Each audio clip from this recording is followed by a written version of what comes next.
Like how long do you need me?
Hey, what's going on, love bugs? It's your girl, Lake Butler, and I am here with another episode of Stream.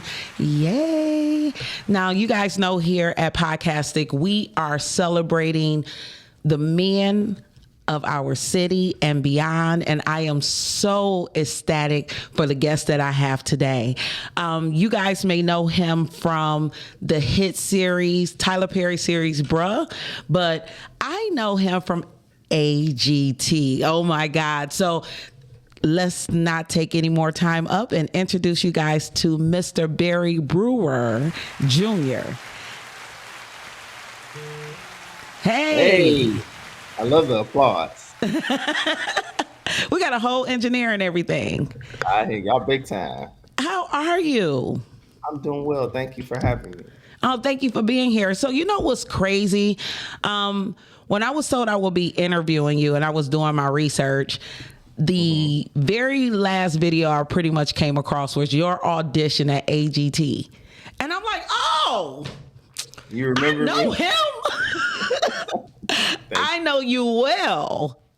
Thank you. So my mom is a big America's Got Talent fan. So your performance was on rewind. You know, I got old parents. So they absolutely loved your audition. Can you tell the audience a little bit like what that experience was like? Man, it was surreal. I had got asked to do America's Got Talent some years ago, and I had did a few comedy competitions, and obviously, you know, America's Got Talent has all type of people performing, so not comedy, singing, dancing. It's just so many different talents. I just thought it was a lot. I was like, yeah, I'm not interested in doing any more competitions. It can be biased, and it just doesn't, I think, promote me as a comic in the best way. And Mm-hmm. then later on, I just saw how helpful it was, whether you won or not, how great the platform was to just perform on. Mm-hmm. And I see this here. I'm just at home. It's So Aaron. That's this is, cool. wait, I don't even know which side is which. Wait, is it this one? Yes, It this side. was both, but now, yep, there we go. Yeah, let me tuck my hair in. I try to. This Hey, is real life. People think you when you in Hollywood that you got to be on all the time, but that's just not real. a Uh, couple of us is a little jealous about the fact that you have all that hair under there. oh, that's unfortunate. Well, everybody can't. Everybody ain't able, but thank God I am. So yeah, because you started in the comedy game in about 2002, correct? Yes, I So did. your performance on AGT was like 16 years later. No, 20. Well, I just did that like a year ago. So my performance on AGT was almost from my first starting stand up. I just performed on AGT last year, so I started in Okay. 2002. So that's like 20 plus years later from Okay. my start. So how did you get into comedy? Because I thought I was funny and I'm not. You are funny, by the No, way. I'm not on stage. But this is the difference. This is the difference, and I'll tell you how I got into it. The difference in being funny in real life is just that it's unexpected, right? It's easier to be funny because I wasn't expecting you to say that or do that. With a stand-up comedy club or a show, there's now an expectation, like, oh, you're here, you got to make me laugh. So it's a whole different ball game now because the expectation is there, right? Like think about it in life. When you expect something, you can be let down a lot because there's an expectation. But when there's no expectation, you really can be impressed Right. because you weren't expecting anything. So whatever you get is what they call just extra, Right. And so I think that's the difference. And trying to be who you are. And I got into stand up just loving the laugh, loving my grandma used to think I was so silly. I would laugh, loving comedy. Never thought I would do it. Just being myself, being silly. And this guy suggested I was playing drums for this community choir. Man, he's like, man, you should do some jokes for the concert. I was like, for real? And it's something that had just crossed my mind, but I never knew how to break into stand up comedy. And so they gave me an opportunity to perform at this church concert. And my first performance, man, I got a standing ovation, and it was just, Wow. I really remember. I say this all the time, and but it's really true. It's like I found something so special I didn't know I was looking for. So you got bit by a bug like that. It You was found your purpose up there. Oh my god! It was like a boom, like a light went off. Like it was like, and you know what's funny because when I was younger, I tell people this, and it's so funny that I know this is how it works. I used to love Martin. Like I used to look at Martin and want to be Martin. Wow. I never made it make sense to say I want to do what he does. I wanted to be him, not knowing that what he was doing was inside of me, and that's what I was connecting with as a young 12, 13-year old kid. You know what I mean? Yeah, because you have a light. It's shot. Thank Yeah, you. no, you like I have a light, but no, I was talking to you. I watch your comedy shows. I watch your stand up, and it's not for everybody. You have to know that you truly have a gift and a gift of playing the piano as well, right? Yes, ma'am. So Thank that God for it. so you knew you was talented in a lot of ways. I didn't know early on, if I'm being honest. I used to cry. I remember my dad wasn't in my life a lot. I would talk to him here and there. And I remember my dad calling randomly, and I was emotional because I felt like I wasn't that talented. I think I was around 13. I remember this day like it was yesterday. The phone was in like this little kitchen when we lived in on the south side of Chicago. And my dad just so happened to call, and I was emotional. And I was like, I don't have no talent. And it wasn't that I didn't have talent because I was doing all the things that I do, but I just weren't special at it. Like I was doing music. Obviously, I didn't know about acting like that. I would do a play at my church, but it was just all these things I was doing, but I was never special at it. And my dad said, your talent is to think.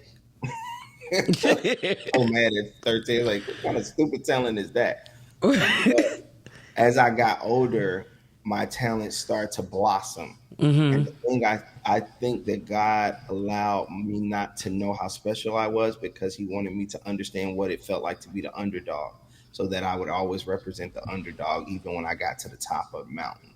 So Right. I believe that my experiences and my talents blossomed later on, because now it's like, what can't I do? Like Right. that's not me being arrogant. That's me looking at myself like, dang, I can do, like, it's me like kind of like being a kid again, finding these things I didn't know that was in me. And I'm like, wow, this is, you find yourself in different arenas, and sometimes you're insecure because you don't know how special you are, and you be like, oh wow, I could do that too. Like, and it's a Right. very humbling experience. I think it's important. We do a morning show here, and we was talking about it this morning, where people pouring into yourself, and when you tap into that talent of knowing what you're capable of doing, your whole world changes. It's like Not what people what? tell you, but what you believe in yourself. and And you, that's and that's my calling. I believe that's my purpose. It's not, it's me having these talents was God given, so it's never a reason for me to act like I'm better or I have something special, because it was a gift that was given to me. I was fortunate, so it's nothing for me to be boastful about, but to share with people that we're all special in so many ways, and things have happened to us, however, that's hindered our belief in what we're capable of, and we don't know that. Miles Monroe said the wealthiest place in the world is the grave, because there's so many things that's never been come to fruition because we didn't believe, or we were fearful that we could be who we were meant to be. And so people are like, man, I got this idea, this invention or this, but I ain't never did that before. It's like, no, there's something to it. It's not just random that you feel that way and that you have that inside of you. The little chubby girl sitting on that can sing a little bit, looking at Beyonce, like, I don't know why that speak to me, but I don't look nothing like her. No, that's for you. it's for Lizzo. you. That's for you. Like it's for people to see, like, you don't know that something in you is speaking to you, and you, because you don't look, and the package doesn't look exactly like what you're looking at, it makes you doubt who you are and what you're capable of. But Right. you're a unique package for a purpose. You know what I mean? You're meant to look exactly like that, to shine as bright as what you've seen on TV, because that's how God ordained it. But you need to Oh, know you giving that. a word. You are It's giving just a word. true. We are going to take a moment and show the world your talent and how you combine both of those to make Americans laugh. Give us 1 second. You've seen this before, so you need to take a bathroom break. It's cool. I believe I was there. Good evening. How are you? I'm well. How are you? We're great, but are you okay? I'm hanging in there, literally hanging. Did something happen to you, or you I was playing basketball and I tore my Achilles. right before coming to AGT? Yeah, I had to. I didn't want to miss this opportunity to perform for you guys. So, yeah. What is your name? My name is Barry Brewer. Barry, where are you from? I'm from the south side of Chicago. Yeah. Hey. Well, the good thing is that whatever you're gonna do looks like you're gonna do it sitting down, no? Yes, I was gonna do stand-up comedy, but I'm gonna do sit down today. So. Oh. How did you realize that you had that gift? I'm a musician, and I grew up playing in church on the weekends, and this guy said, man, you're funny. I was playing the drums for this community choir. He said, you should do some jokes for the concert. And I said, for real? And I did a church performance, and I got a standing ovation my first time, and I've been chasing that dream ever since. Oh, wow. Okay, Barry, good luck tonight. Thank you so much. Break a leg. Thank you. I appreciate it. I got you so much. I got you. There we go. All right. Woo, thank you so much. Yeah, I did travel here from Chicago. Oh my gosh, wow. And when I traveled, I thought that, I would get a little empathy because I was on crutches, because I like to go on vacation and forget I'm black sometimes. Some people don't understand. It's a little stressful. But when I got on the plane, this young lady clenched onto a purse. You know how you have to stand in first class and wait to get to a coach? And she clenched onto her purse like I was going to take it. And I was offended for two reasons. First reason is I can still take it. You're not that strong. You know what I mean? Like, you ain't been in the gym like that. Your little strength ain't going to stop my yank if I was a thief. And then second reason, where am I going to go? I have crutches. You think I'm going to steal your purse and go sit in 32C? I just think everybody should love everybody, right? Like, I just really believe in that.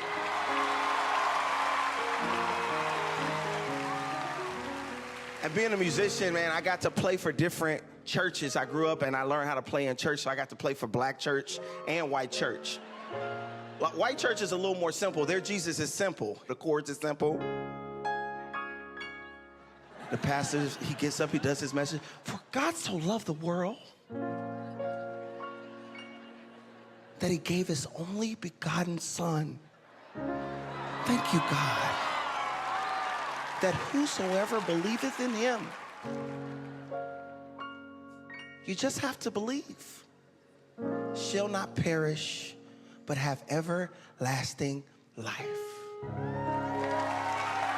And church is over. That is church in white church. It's real simple to the point. Black church, I grew up, is different. You go to church on Sunday, and then when they preach, it's like serious, like, put your hands together for Jesus. He's been too good. Hey, yeah. For God so loved the world that he gave his only begotten son, that whosoever believeth in him shall not perish, but have everlasting life. Put your hands together for Jesus. Hey! I know white people be like, their Jesus is angry. Jesus is very angry. Their Jesus has been through a lot. Thank you so much. I'm very good. God bless.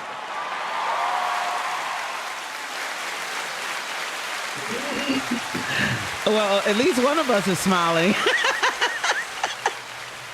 That made my day. That was a message. I was telling the engineer, like, on a day like today where everything is so sensitive and everybody is on the edge of their seats because of election, that is a word that you just gave. Like, we all need to be in love right now. We all need to be recognizing differences and finding a way to laugh about it. You know, That's a fact. That's a fact. And you know, and whatever we're meant to do, whomever, I think we just have to do our part in being that example. You know, like I really do. I think we talk so much about how the world is and what state we're in, but are you being the difference you want to see in the world? Are you really moving that way? Are you carrying yourself that way? Like I'm learning how important that is instead of just talking about what's wrong with the world. Like, let me be the difference I want to see. Like, right. because I don't think that's the way it should be. Oh, if they was mean to you, why you ain't respond that way? Because that's not how I believe I want to be. I don't think people should be that way. So let me be that example, even though that person did this to me. Let me be an example of what I believe the world should be. Right. So you're doing sitcoms and series and movies and, you know. I'm trying to do it all. I'm hungry. I'm after it. I've been chasing this thing for a long time. Like, I really, people don't understand. Like, when you see something early on, I really say this when I saw Martin. Like, when I noticed that I had the gift, I wanted everything I saw. I was like, oh, I want to do television. I want to do movies. I want to do stand-up specials. Like, I want to do this at the highest level. Like, I want to do a Bad Boys. Like I still have these aspirations. Like, I really want it. Like, I feel like I just started, and it's so like I gotta get it. So I'm just continuing to chase that dream, and people look at you like, man, you made it. I'm like, no, Not yet. So how is it doing a sitcom? Like, is it a lot of pressure, a lot of lines? Is it different than movies? I don't know everybody's experience. My experience it was fun. So my first sitcom was a show called Games People Play on BT with Tracy Edmonds was the executive producer, Lauren London. It was my first opportunity, and since my audition, I just went in there being myself, being silly, goofy, and people was laughing. I was like, all right, I can just do me. So it wasn't as serious. You know, you have lines, but you know, I wasn't a lead, so it wasn't as hard. And I got to play. They said, Barry, whatever you think is funny, if you want to change the lines, change the lines. So I was able to have this freedom, like I always wanted, looking at Martin and Jamie Foxx on their television shows. So then I was fortunate to get Bruh through Tyler Perry. Like, he allowed me also that creative freedom to just create in the moment, despite what was on the script. So Now, for me, it was fun. When you get a chance to work with a powerhouse like Tyler Perry, you wasn't nervous at all? I wasn't nervous. I was nervous initially, yes, 100%. First of all, I'll just tell you a real moment. I Okay. have an audition. This is my second audition. Tyler Perry's. So at first you audition for the casting director. Her name is Kim Coleman. I auditioned for her. Cool. I hope I get it. Cool. I get a call back. That's like huge in the industry. You get a call back. You're like, oh, they love me, right? So now this is called you getting the producers. But I'm thinking it's gonna be some other people. I'm not thinking Tyler's gonna be in the room. They said Tyler's in there. Oh gosh. Okay. So Tyler's in there amongst everybody, and I gotta go in there and audition with the casting director. She's standing up next to Tyler. He's sitting down, and I have to stay focused.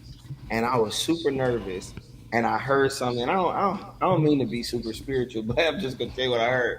It said I heard something say, "What's for you is for you." Mm. Even if Tyler don't like you and it's meant for you, Tyler got to give it to you. That's what I heard. I heard Okay. like, what's meant for you is meant for you. You know, it's a scripture in the Bible that says the heart of the king is in God's hand and he turns it whichever way he pleases. And so anyway, I say that to say like I was so nervous to where that thought came to me. I know it was God, and it calmed my spirit and said, just go in there Wow. and do what you do. Do what you do. Leave Yeah, it because I there. heard he fired people at auditions. Like, get out. That's what you got to do because Right. sometimes the pressure consumes you and you can't even be your best self. Like, just go in there and do you, baby. Like, just do you. Like, you don't know that doing you is enough. So I went in there and I did me. And they said, thank you. And I'm a comedian, so I'm used to that instant reaction. When I do something, people like, oh, yeah, that's good, or no, that ain't good. But in auditions, it's not like that. You audition, Right. they say, thank you. You don't know if you did good or not because they don't give you no feedback. They just like, They thank just you. be like, thank you. You like, all right. Like, you walk out like, I hope it does, because it wasn't good. So I leave. I get called back. They had something conversation with us, whatever the case may be. And this is right after this audition. Tyler Perry opens up the big studio where all the Halle Berrys, the Denzels, everybody go. So he has Wow. this. We audition probably Wednesday. He has this that weekend. We get another audition.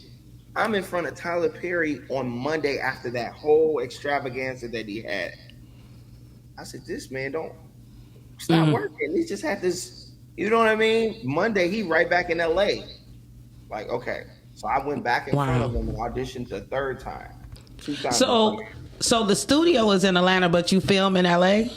No, we didn't film. We auditioned in LA. So Tyler's, Mr. Perry's studio is in Atlanta, but he casts, and so a lot of the talent is in LA and Atlanta. Okay. So he kind of casts in both places. So he'll Okay. fly to LA to see people in person that he's considering for a role. Wow. So that's where a lot of the talent pool is in LA. So that's why I was in LA.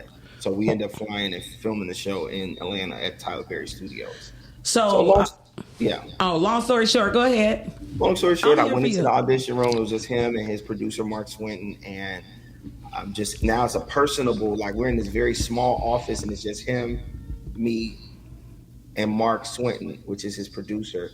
And I'm reading with Mark, and halfway through the audition, I'm like in the scene. He said, "All right, all right, all right. I just need to know you got the role." Oh, wow.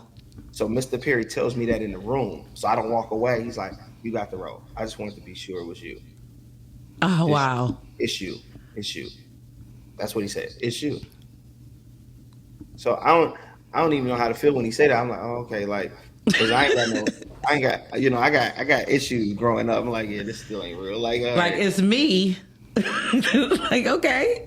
so I That get is that. dope. So anyway, it was very grand working with him, going to the studio, being next to him every day, seeing how he works, learning so much. I was just there. Like when I got there, and when my mentality was that I'm about to soak up any and everything I can get. And Like, that's I'm what not you just here to did, work. right? So, Oh, so 100%. you are soaking it up, Mr. Director, Mr. Studio. Did we Yeah. not open up our own studio? We opened up our own studio. Yes, Studios, yes. So what does that stand for? Only Believe Entertainment Studios. Okay. And is that based in Chicago? Or is Yes. that okay? So you took it home, huh? I had to bring it back home, and I know it wasn't me. But anyway, I'm not gonna try it, Lord.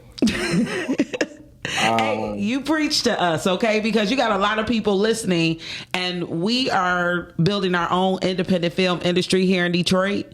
Yes, you So all are. You all are doing an amazing job. thank you, thank you, thank you. I love Detroit, by the way.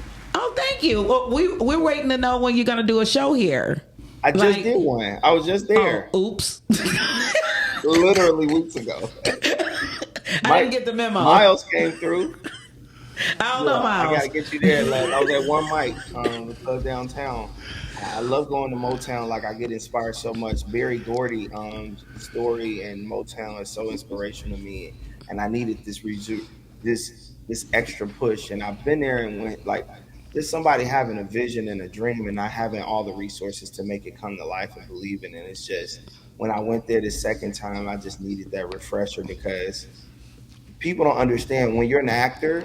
That's one thing. You start making some name for yourself. That's great. But when you become something else, like a business owner, or you decide to work in a different aspect of film, a director, or you create your own thing, it's kind of like starting over. You know, it's a faith walk, and it's a lot of, you got to learn the business. And my Right. wife walked in, hey, babe. Hey, babe. That's the lion. Tell the lion I said hi. She said, hey. Come say hi. Come join me. Hey.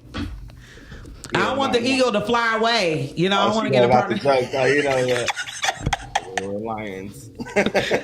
No, you're lions now. Okay, This is Simba. my beautiful wife, Jasmine. Hey, Jasmine. Thank you so much for sharing him with us, and thank you for voting today. We appreciate Yep, that. and I'm about to. She went, so I got the baby in there. I gotta go. Yeah, as soon as you're done, I am out of here. Yeah, we gotta go. We have to go. So I one love the wife votes. I'm like, who should we vote for? So she's like, I'm gonna take pictures of who I'm voting for, and I'm gonna let you know. you do what I asked you to. That is amazing, and that is the way that you're supposed to do it. Listen to your wife. And the wife should listen to you too. Yes, absolutely. We know that. I mean, it seems like you leading through your beliefs and your spirituality. You're following the word of God.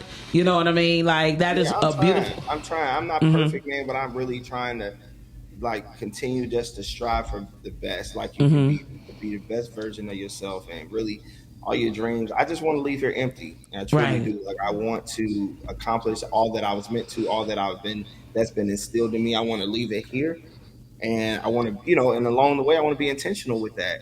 And people talk about humility. People talk about being humble. I like to call it just being real, being realistic. Yeah.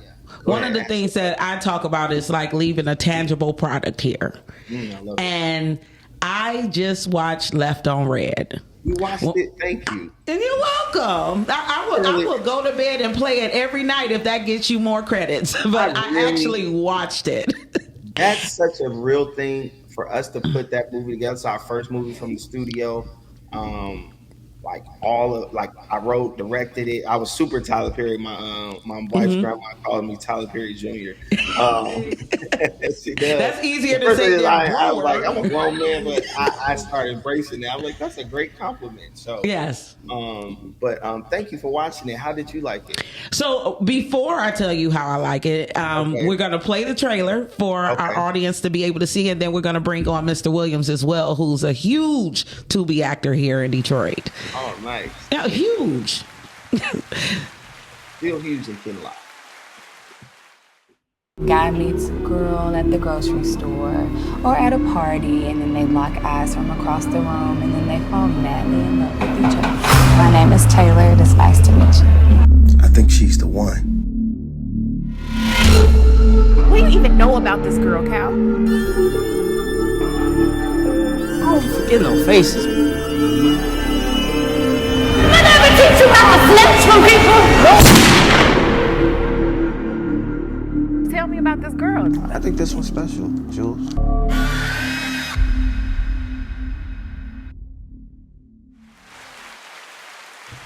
I done seen that trailer about 11 times, and that whole gun blast, Left on Red.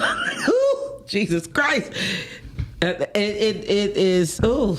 So you asked me how I liked it, right? Yeah. I liked it.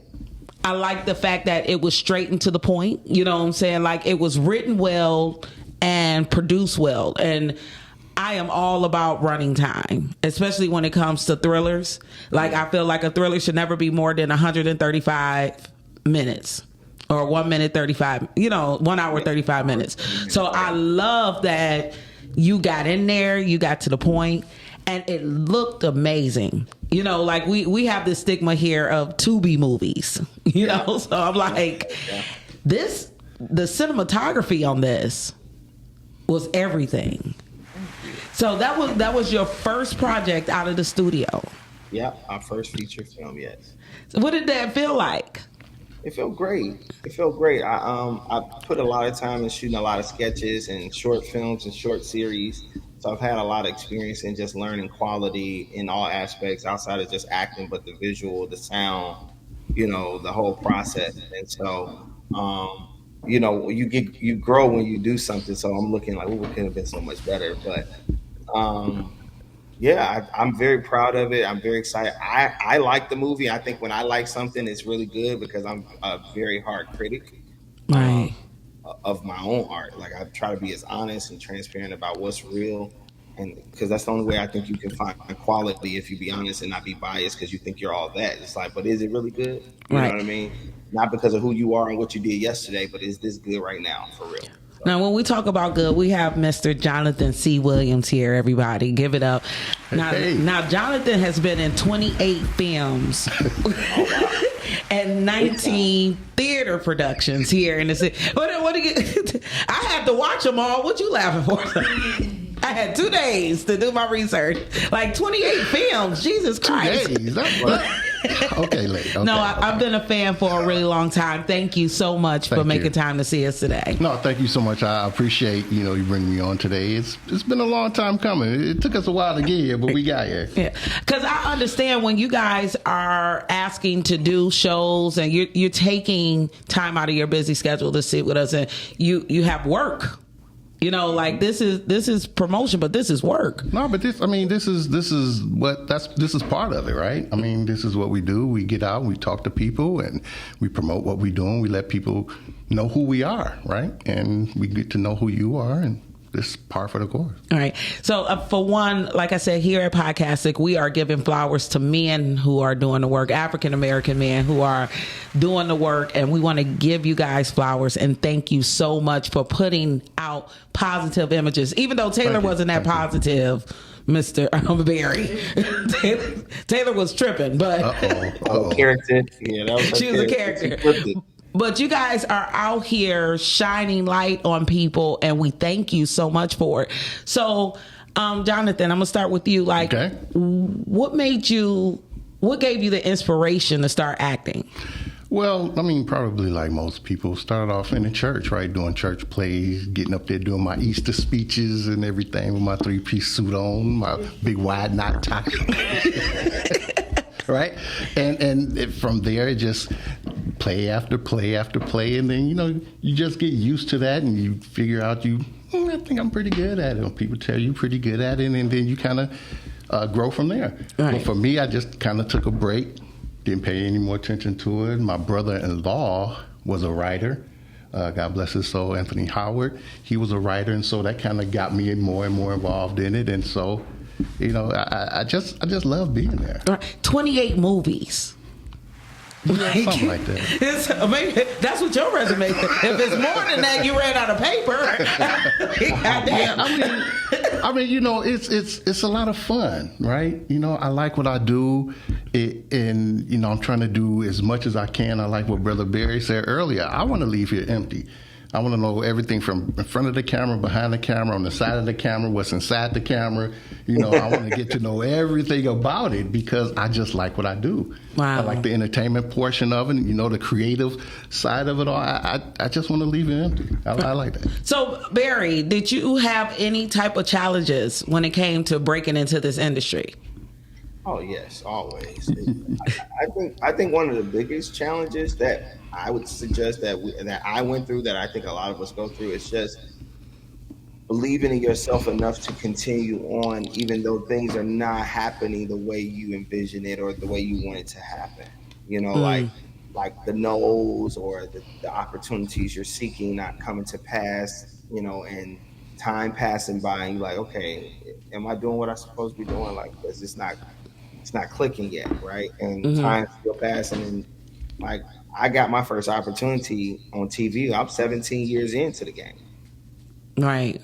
It's like, that's a long time, you know. Right. You have to be committed. You got to really believe that it's going to happen for you. And so I just think that the challenge of just consistently believing in what you envision for yourself, despite what is not tangible at the moment. You're like, nah, it's not gonna always be like this. I see better for myself. I see myself doing what I envision, even though it's no tangible evidence that supports that vision. I believe it because despite that, that's why my studio name Only Believe, because I truly believe to be successful in this industry, you have to believe. I think that's the ingredient. Now, It ain't John, about how good you are. It ain't about who you Right. know. It's about, do you believe it for yourself? And if you believe it, then you'll continue to do what's necessary to help you get to that place. Johnathan, is that how you feel? Like, Oh yeah, 100%, 100%. And I want to add something to that is defining for yourself what your measures of success are, because you can't listen to everybody else, and you can't use what everybody else says is success, because you could be doing this thing 20, 25, 30 years before anybody ever find out who you are. Right. But your measures of success is that next audition, that next play, that next short film. I believe Coleman Domingo would say he'd been doing this thing 30-something years before he really got to the part that we found out who he was. Who is he?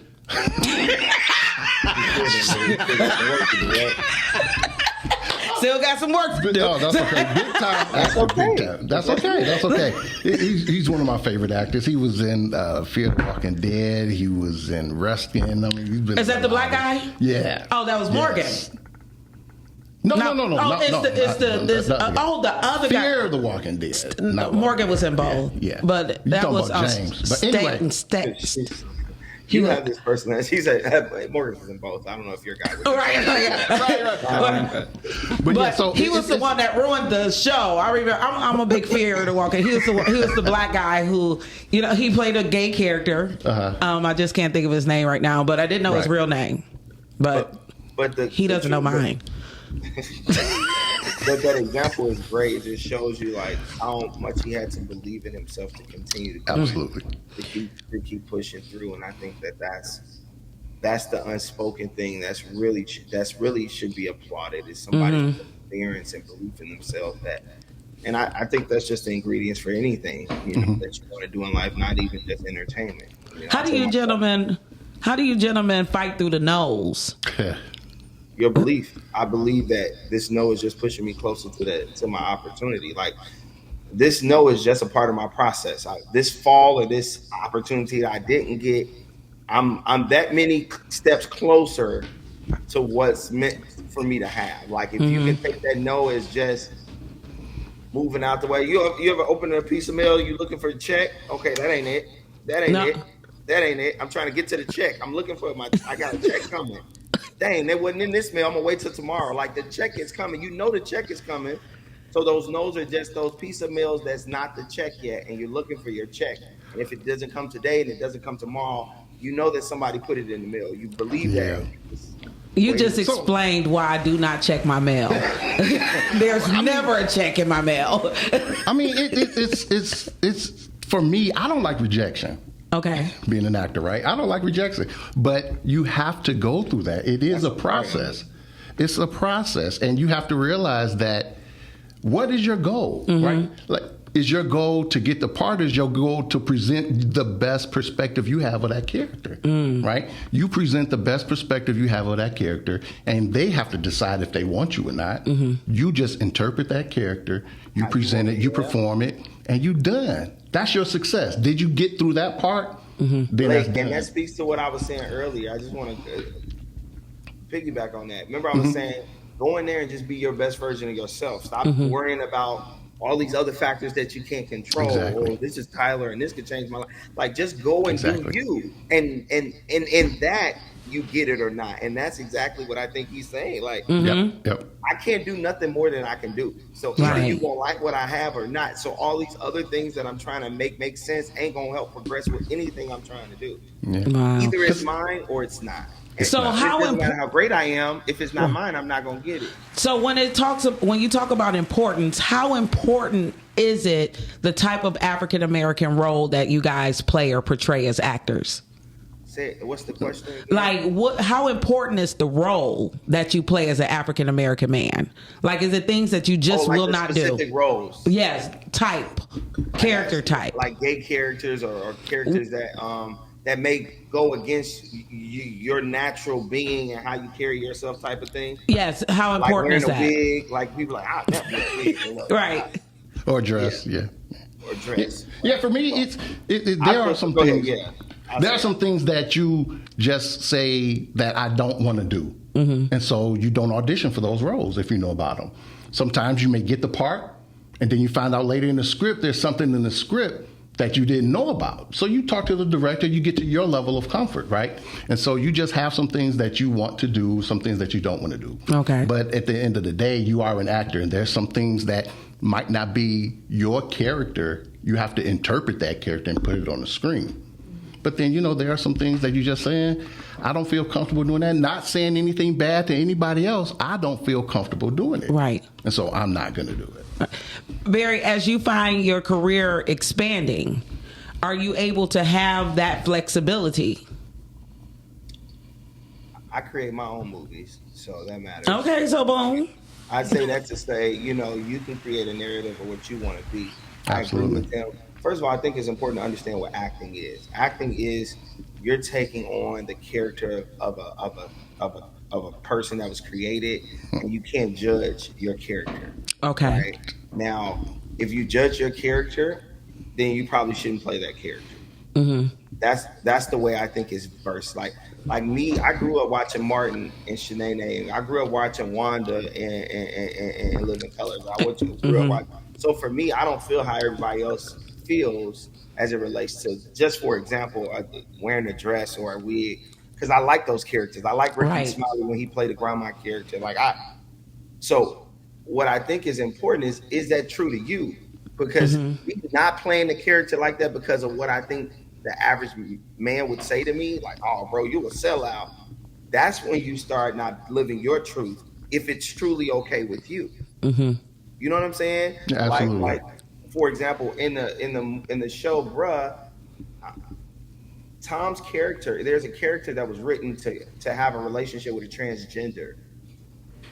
My friend Tom, he was not okay with that. Mm-hmm.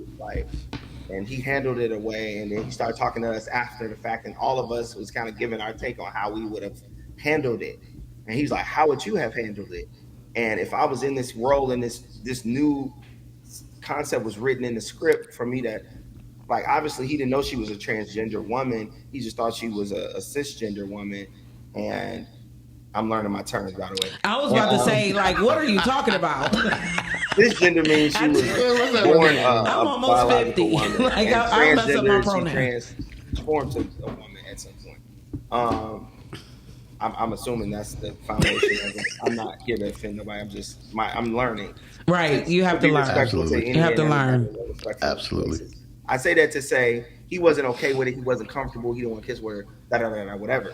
Mm-hmm. So two of my other partners, they was like, bro, it's acting. Like, I would have did it. Mm-hmm. Right.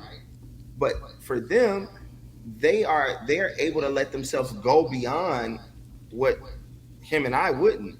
Right. I would have played the role, but I wouldn't have kissed her. Right.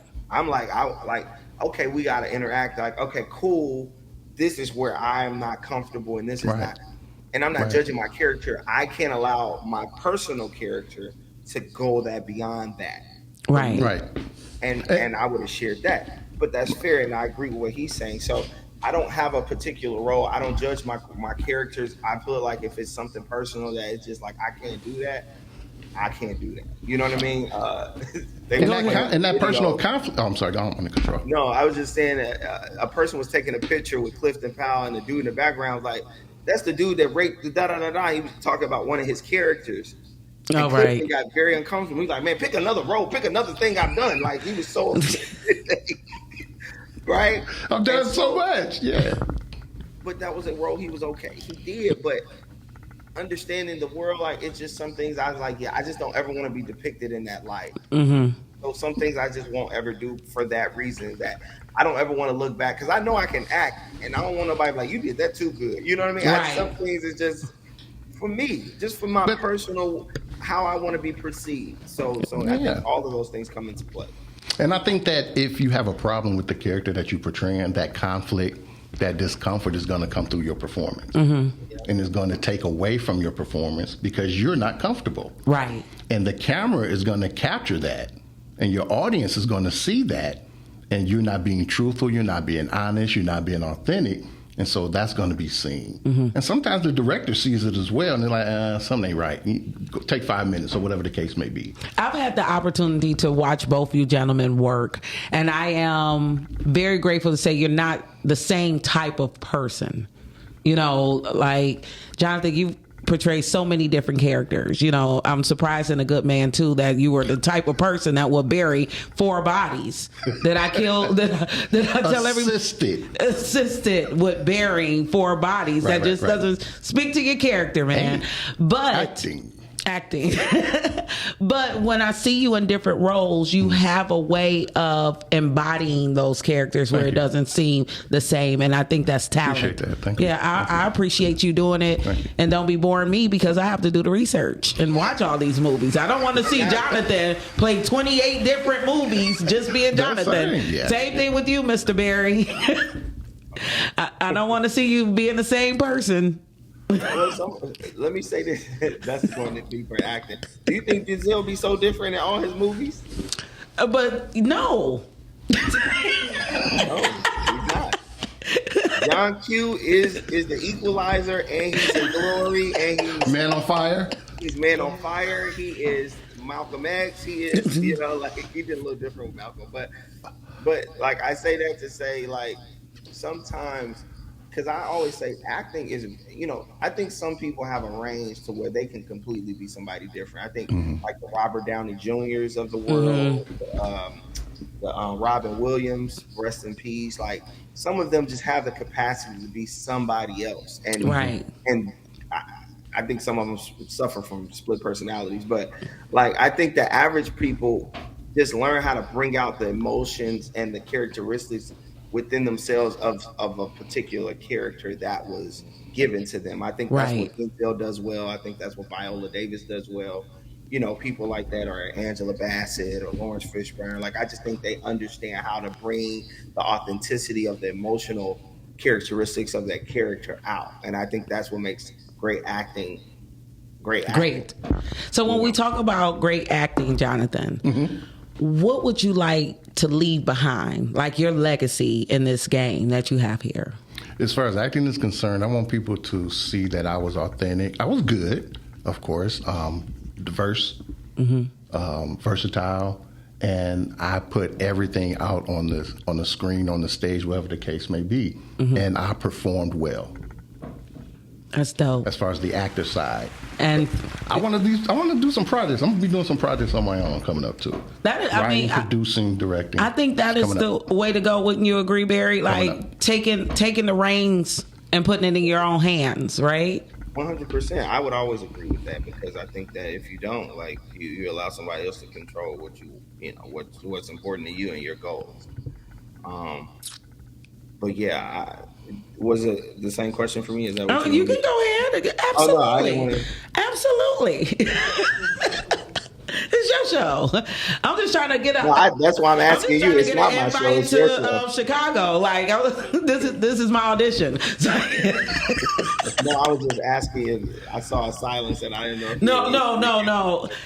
We have any silence you see is just the camera lagging. Okay. That's it. Making sure. So, is it hard being in Hollywood as a new voice? Or do you consider yourself a new voice? I don't want to... No, I do consider myself very new in all the things, even though I've been in Hollywood a long time, just starting to get more of like my feet wet as it relates to production and really starting to make a name for myself. Yes. Is it hard? It's hard as it relates to trying to prove to the world who you are. I think Hollywood is like high school. and it's about who's the most popular, and being associated with those group of people. I think when you're somebody who kind of moves by their own drum, you know, it's not as hard because you know, like, what's for me is for me. So I don't have to buy into anybody's way of moving because I'm going to be where I'm supposed to be regardless. So I don't look at it the same as most people. People feel like, oh, I got to do this and I got to do that and I got to be this way and I got to do this, and I don't see it that way. Now, if you know, we're producing movies here in Detroit like Poppy Fields. Yeah, So which is a big deal. I think 37 came out today before I even finished the show, and I've only been in the studio since 9 a.m. What's a new movie? No, it's a lot of movies. Just they drop like. Oh, you said 37 movies. I thought the name of the movie was called 37. No, it's 37 movies. Like Johnathan's resume. Like they drop every day. Stop it. So here. Can I tell you what's great about that? What's great about that?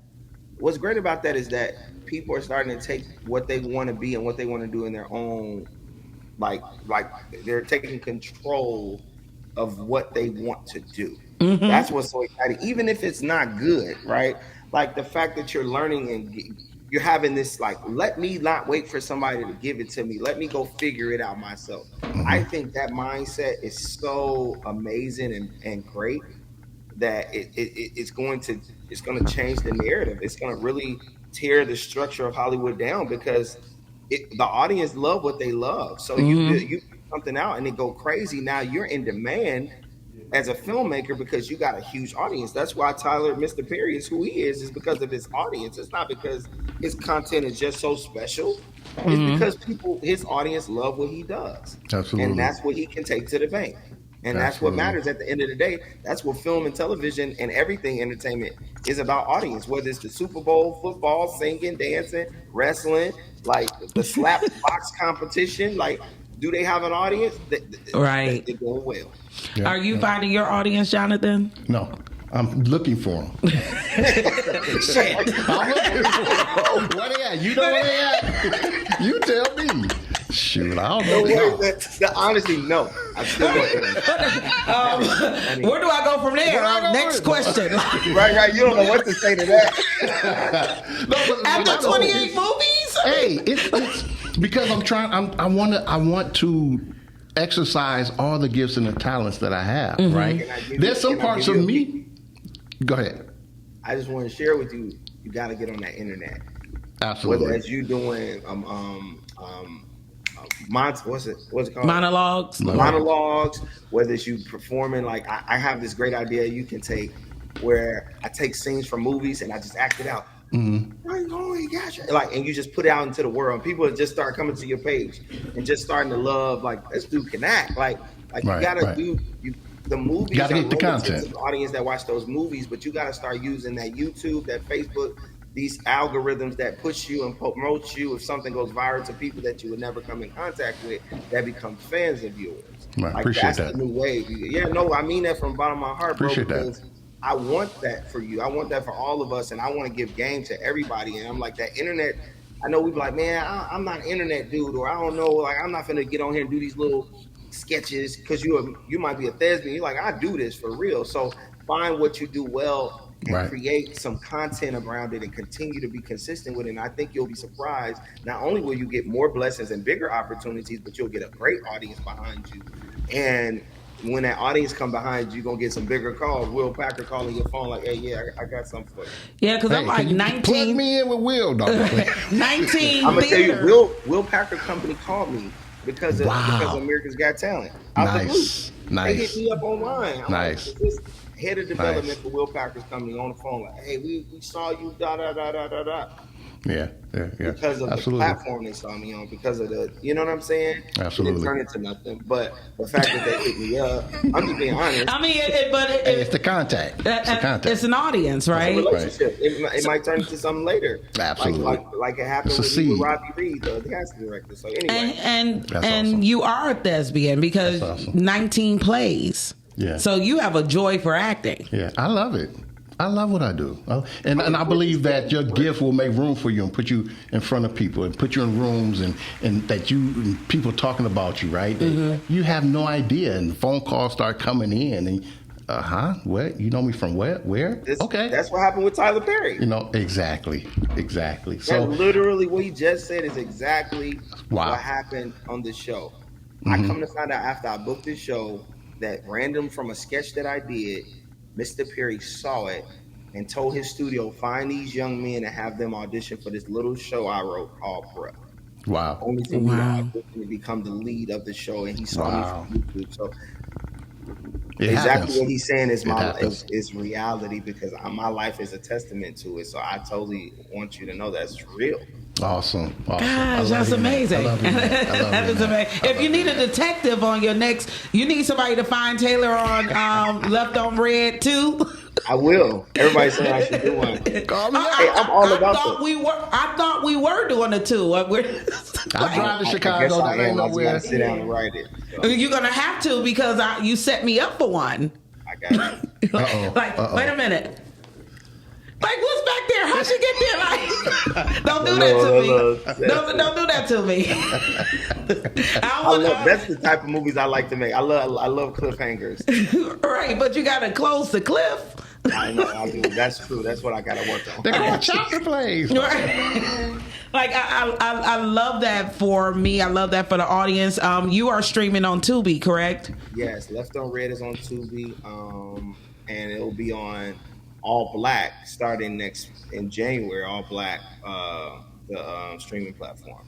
Okay. Awesome. And when we talk about psychotic people, you were in A Good Man too, and that is a film from Joe Smith and Kamal Smith as the lead. Right.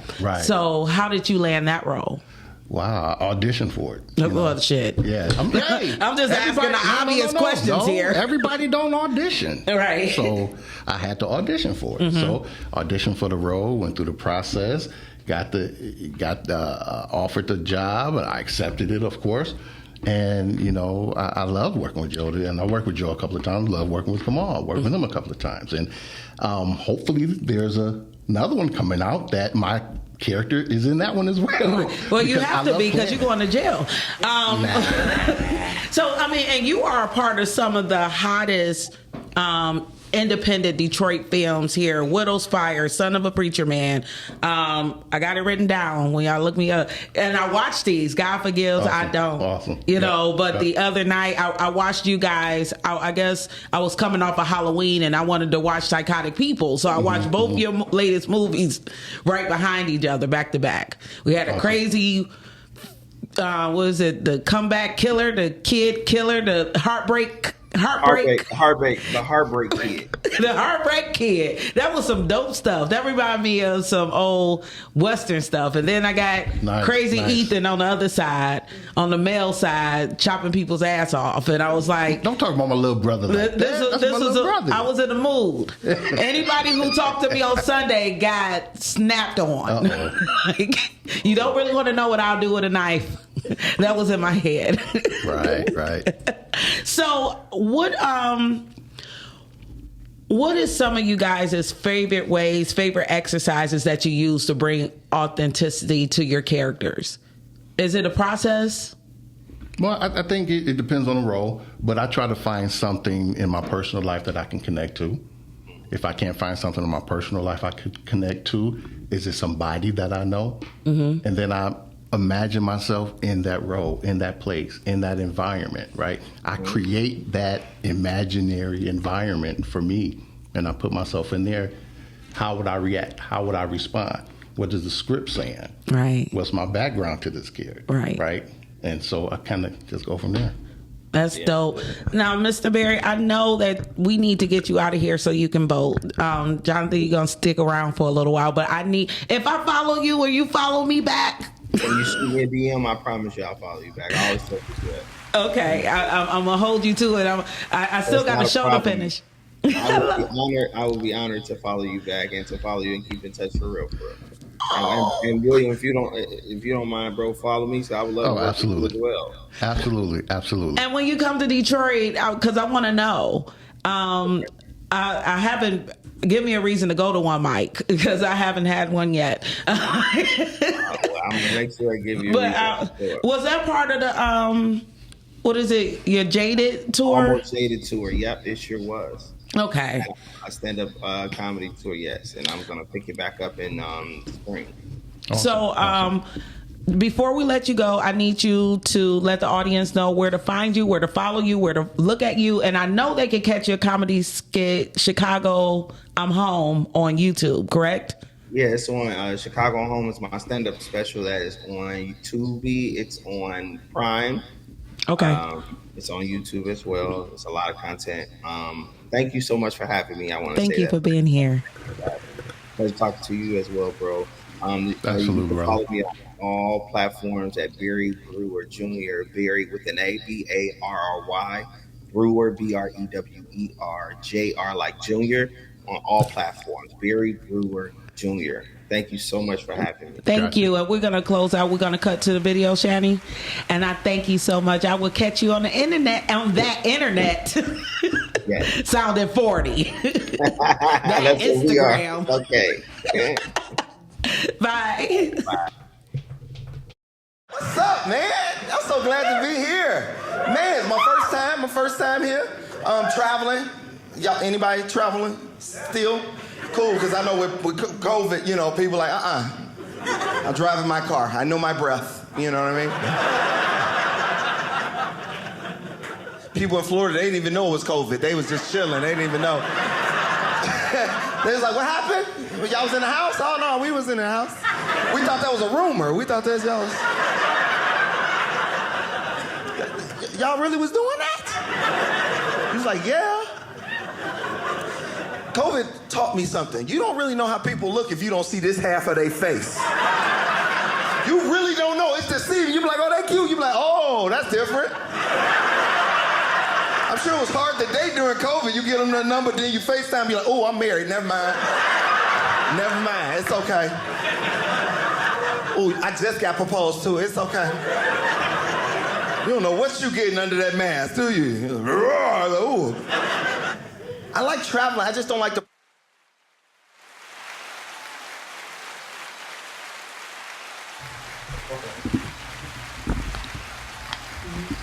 Hey, I'm back. Hey. I didn't even know I was on screen.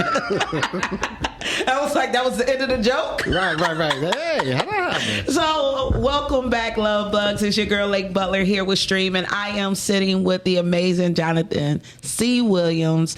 And if you guys don't know, I think we rescheduled and scheduled and rescheduled and scheduled this meeting. All year. I was going to say since 2023. Yeah, probably. Absolutely. I knew that you were somebody that I wanted to sit with because your spirit in person, actually it was last year because we was at the premiere of Widow's Fire, which was last year. Mm-hmm. So, and your spirit is just so light. You're such a big guy, but you're so fluffy. Thank you for being fluffy. Fluffy. I'm sorry. Okay. I'm from Detroit now. I know, right? Be called fluffy. But you know what I mean. Look at that smile. I don't know what else you're supposed to say. But nice is cool. No. Well, you are nice. But the girls know what I mean. Like that fluffy means approachable. Okay, I'll ask my kids what fluffy means. They gonna be like, Dad, don't ask your kids. Kids, I'm 45, so that's probably not kid friendly. They probably like, no, Dad. So as I mentioned before, 28 movies. Boy, is my arms tired. Is your voice now? So it's actually a little bit more than that, but I count those as movies that I've been in where I had speaking parts, lines, and things. There are other movies that I've been as background extra, stuff like that. Well, those were all speaking roles. Correct. Okay, I'm like, I can read. Yeah. You didn't even put your extra stuff on there because you would have ran out of paper. Yeah, kind of that way. Yeah. So and I just like doing what I'm doing. Wow. Right? And there's some roles that it's like, do I want to? Yeah, because it's actually on the job training for me, right? Especially when it comes to the theater and roles like that. On the job training, Okay. it's real. You get your feedback, you get immediate responses. Are you doing well? Are you not doing well? You get that, and so I like doing what I'm doing. Now, did you start off in plays? Well, like I said, I started off doing church plays and things of that nature, right? And then we went on to get some community theater, and actually, then I did a short film. So I'm trying to think. I can't remember if by the murder mystery was first, or was it the short film? I can't remember, but it was right there together. And so, actually, I think there was the theater first, and then there was the short film. Okay, Yeah. because I noticed, and I like that Mr. Berry reminded you that maybe you should do the internet thing, since we just talked about you not going live and things of that nature before the show started, which is why none of your friends know right now you're being interviewed. Only your friends, as my friends, know that you're being interviewed. I shared it with them, but I just didn't go live with it. Yeah, Right. It's just, I don't know. That's Because the weird you're part so about me. talented. Thank you. You are so talented. So for a person like me who want to have you as a guest on the show and learn more about who you are, you don't have a lot of content. But to be honest, it's not the third time I've heard that. I know, right? I'm sure it's the truth. It's not. It's, I got to get out there. But like I said earlier, I don't like rejection, right? And so people are going to be judging me and let me know if I did well, if I didn't do well. Right. And I don't want to be looking at those comments. You know what I mean? But, I'll take it in stride. Definitely, Barry suggested it, and you suggested it, and the 3 or 4 other people suggested it. So it is definitely something. And now is your time. Definitely. And it's not only just your time, but it's the time of the independent film industry in Detroit. And you have a mark in it.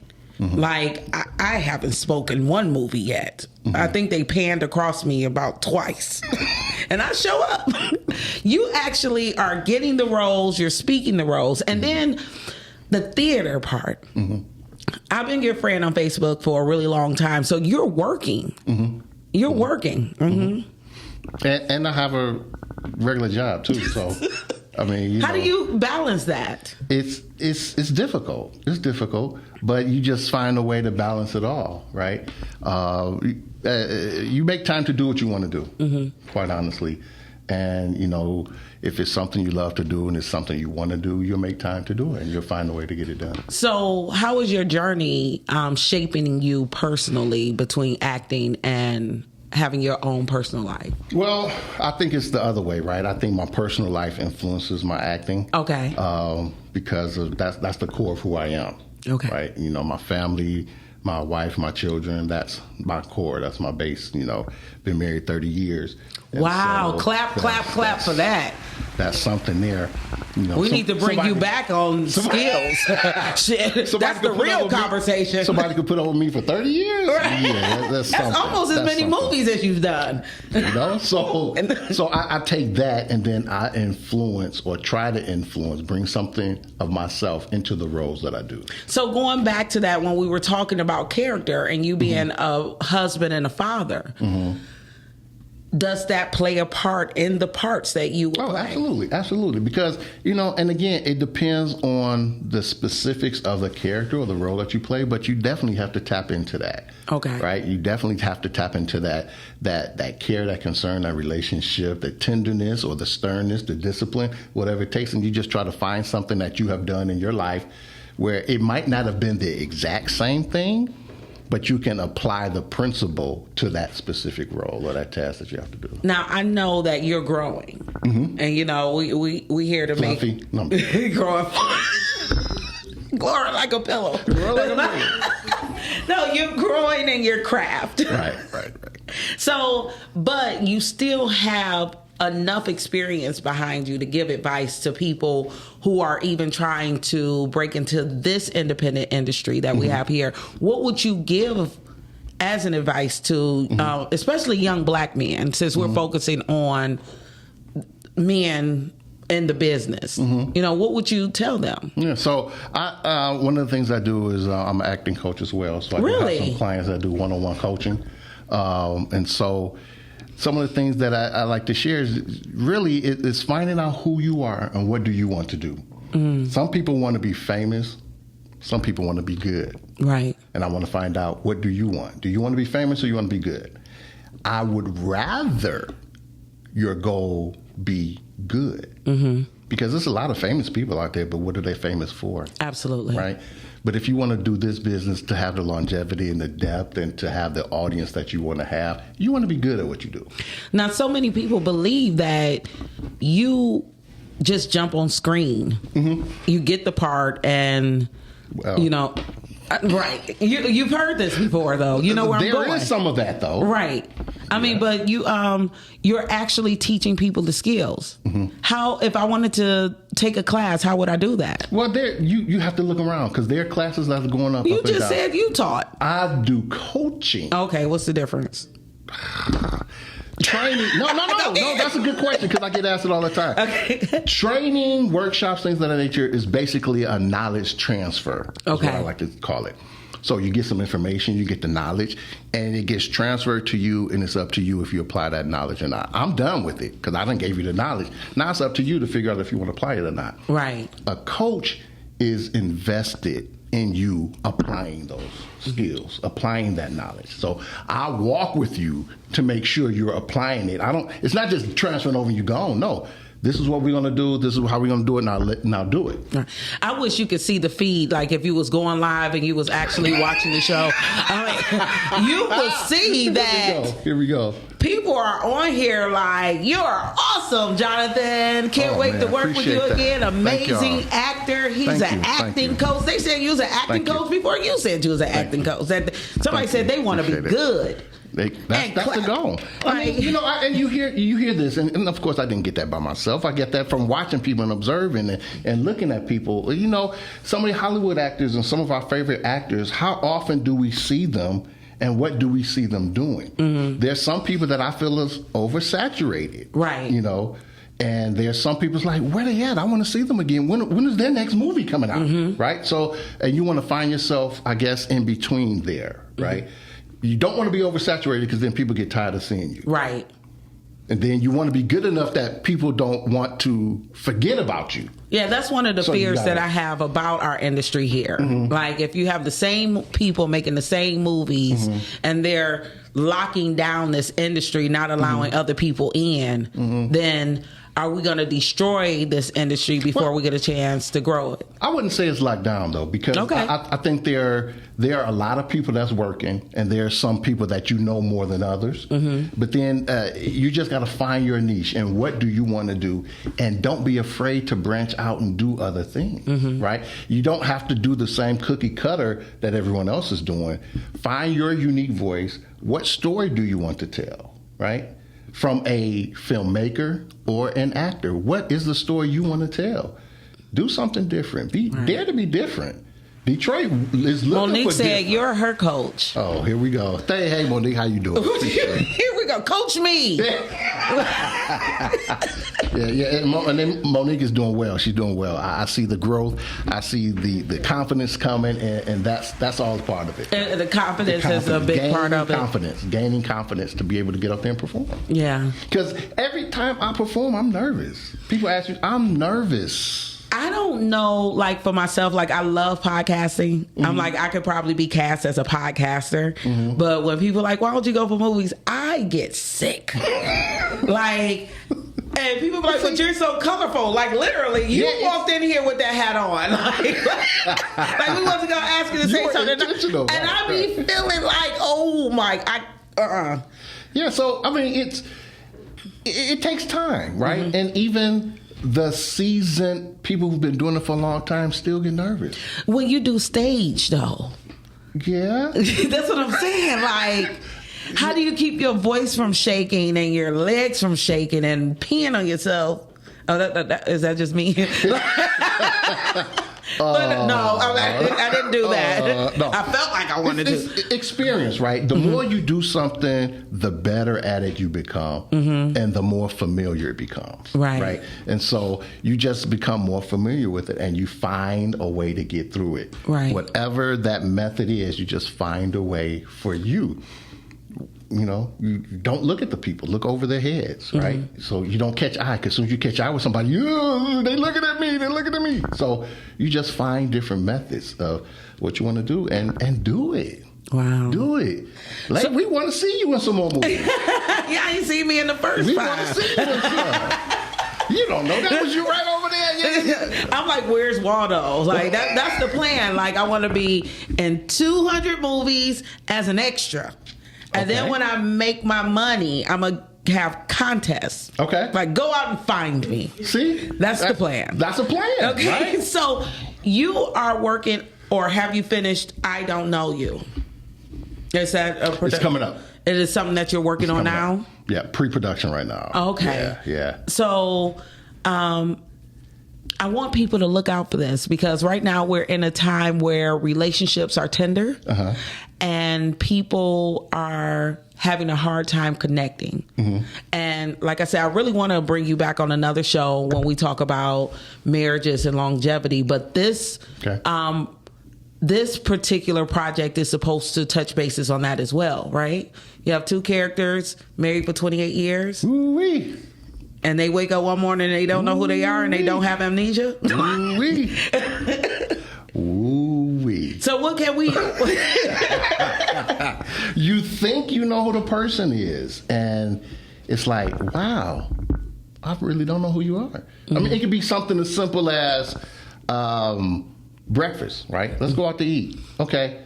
What do you want to eat? Oh, let's go over here. You know I don't like that. I'm allergic to seafood. Like, oh, yeah, that's right. It's like, you've been here how long, and you act like you don't know I'm allergic to seafood? Right. Are you trying to kill me, or you just haven't been paying attention? After 28 years, I'm trying to kill you. Right. You know? So, yeah, I'm excited about this project coming up. Okay. I am. And this is going to be a movie? It's going to be a movie, yes. Oh, wow. Yes. I am excited about that. So, Shani is giving me the signals. Okay. I've been learning the signals. She over here crip walking. You ain't know. So I think this means that we got a couple of minutes to go. But so what projects are you in? Like A Good Man 2 just came out recently. Widow's Fire is on fire.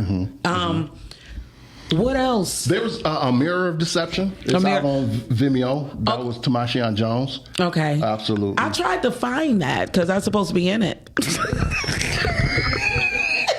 I couldn't even find myself. You're hilarious. I'm serious. I know. Because you're Googleable. Yeah. I can Google you, and that came up.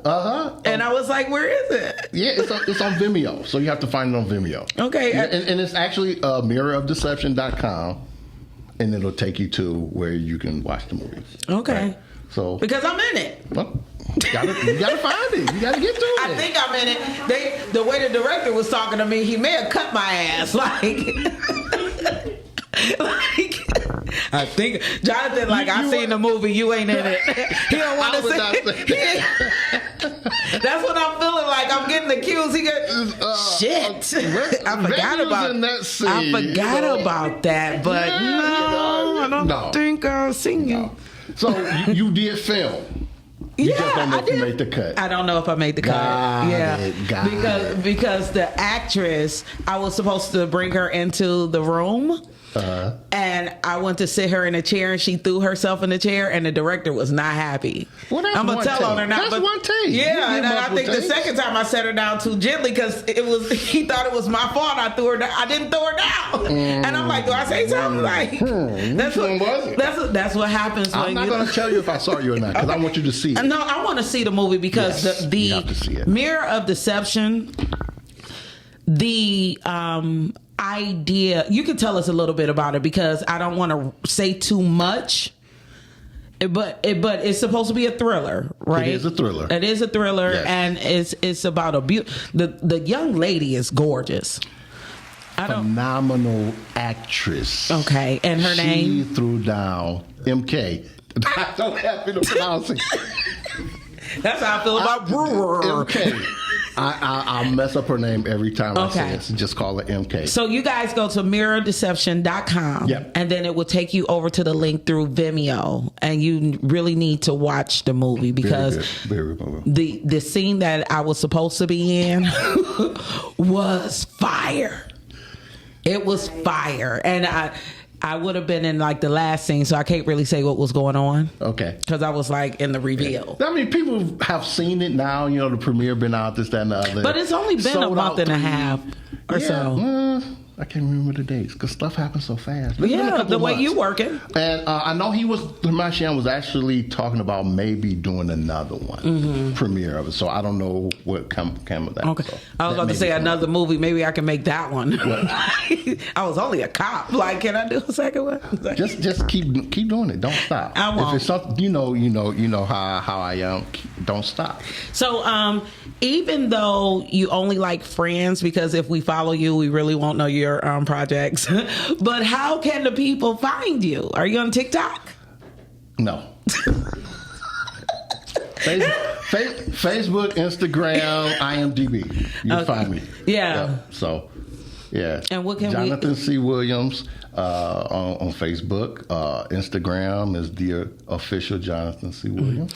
And I thank you so very much for your positive content. Thank you. You are, as a Facebook friend. Thank you. I would honestly say that you are a bright light because I wake up pretty early and you have a message. And if anybody go to his page and you need a message, you have one for people. Thank you. You know, and I'm thank your wife for being able to share you with us.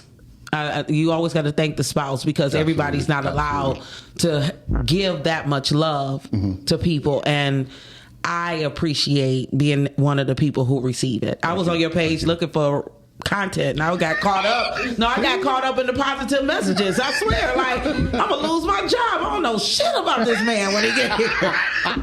But I know you should smile and rainbows are bright.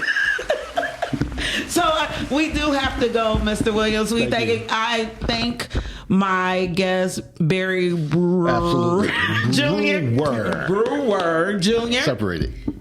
I thank him for being here and giving us his time. I thank you, brother. And thank you. Like I said, I want you to come back to Podcastics because you have so much knowledge to give. You have the end. ... Thank you, Love Bugs, for spending time with us here on stream and sticking around.